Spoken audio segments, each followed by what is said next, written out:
अस्सलाम वालेकुम, hi everyone.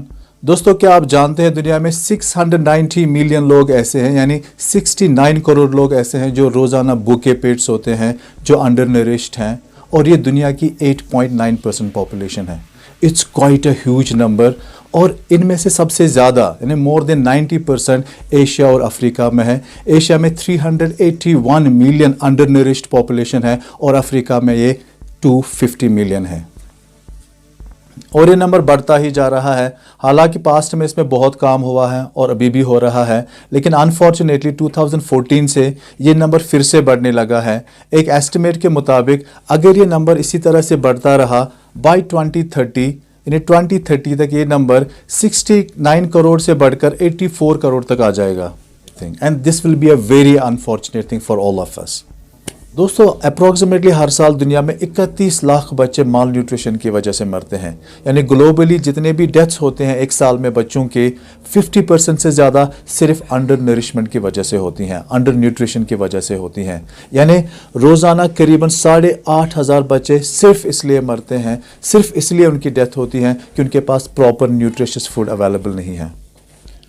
दोस्तों, डेथ माल न्यूट्रिशन के या हंगर के एक्सट्रीम केसेस में होता है। इस माल न्यूट्रिशन के या हंगर के या अंडर नरिशमेंट के कई और इफ़ेक्ट्स भी हैं। फॉर एग्जांपल, अगर आपका वज़न ज़्यादा है, आपकी एज के हिसाब से, आपके हाइट के हिसाब से अगर आपका वज़न ज़्यादा है तो ये ओवरवेट कहलाता है। ये माल न्यूट्रिशन का एक इफ़ेक्ट हो सकता है। या अगर आपका वज़न कम है आपके एज के हिसाब से, आप अंडरवेट हो सकते हैं। इफ़ेक्ट ये हो सकता है अगर आपकी एज के हिसाब से आपके हाइट कम है, उसको स्टंटिंग कहते हैं, तो आप स्टंटेड भी हो सकते हैं अगर आपकी हाइट कम है आपके एज के हिसाब से। या माल न्यूट्रिशन का एक और इफेक्ट ये है, अंडर नरिशमेंट का एक और इफेक्ट ये है कि अगर आपकी हाइट के हिसाब से आपका वजन कम है, उसको हम वेस्टिंग कहते हैं, आप वेस्टेड भी हो सकते हैं। एक और ये इफेक्ट हो सकता है, आप ओवरवेट भी हो सकते हैं, आप ओबीज भी हो सकते हैं, but at the same time आप स्टंटेड भी होंगे, तो इसको हम डबल बर्डन कहते हैं। दोस्तों, 2019 में 144 मिलियन बच्चे स्टंटेड थे below the age of 5 years, और इसी एज ग्रुप में 47 मिलियन बच्चे वेस्टेड थे। तो अब सवाल यह है कि where does India stand as far as global hunger index is concern. दोस्तों, इंडिया 94th रैंक पे है among 107 countries in GHI 2020 means in Global Hunger Index 2020, यानी हालत बहुत ख़राब है। अकॉर्डिंग टू GHI 2020 इंडिया में 14% पॉपुलेशन अंडर नरिश्ड है, यानी 18 करोड़ से ज़्यादा लोग वो अंडर नरिश्ड हैं, वो उनको माल न्यूट्रिशन है।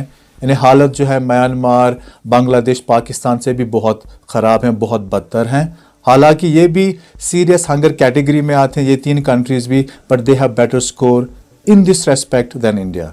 दोस्तों, यूनिसेफ के एक रिपोर्ट के मुताबिक 2018 में इंडिया में जितने भी बच्चों की डेथ्स हुई हैं under the age of 5 years, उनमें से 69% बच्चों की डेथ्स माल न्यूट्रिशन की वजह से हुई हैं। Can you imagine this?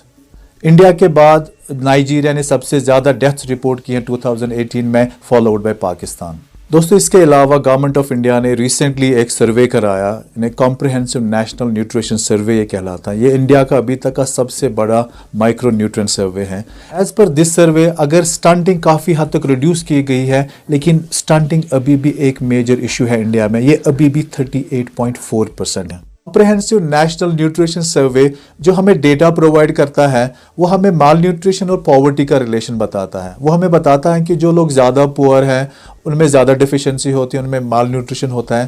दोस्तों, इसमें कोई शक नहीं है, लेकिन अक्सर ऐसा भी होता है कि लोग अच्छा खाना वो अफोर्ड कर सकते हैं, प्रॉपर न्यूट्रिशियस फूड वो अफोर्ड कर सकते हैं, लेकिन अवेयरनेस न होने की वजह से उनमें डिफिशिएंसी होती है, उनमें माल न्यूट्रिशन होता है, या कभी ख़राब फूड हैबिट्स की वजह से उनमें डिफिशिएंसी होती है, उनमें माल न्यूट्रिशन होता है, वो अंडर नरिश्ड होते हैं, या कभी ओवर न्यूट्रिशन होता है। Overcoming hunger is just one part of the problem. 2 billion people do not have regular access to safe, nutritious and sufficient food. Countries are also facing the growing burden of obesity linked to poor quality diets, with 676 million of adults obese. Around the world, many people are suffering from hunger, food insecurity, and malnutrition because they cannot afford healthy diets. Even the cheapest healthy diets are out of reach for more than 3 billion people in the world. In sub-Saharan Africa and southern Asia, Around 57% of the population cannot afford nutritious food.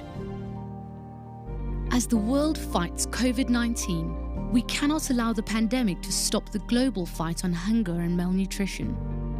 To achieve a world free from hunger and malnutrition by 2030, countries must transform food systems and increase the affordability of healthy diets.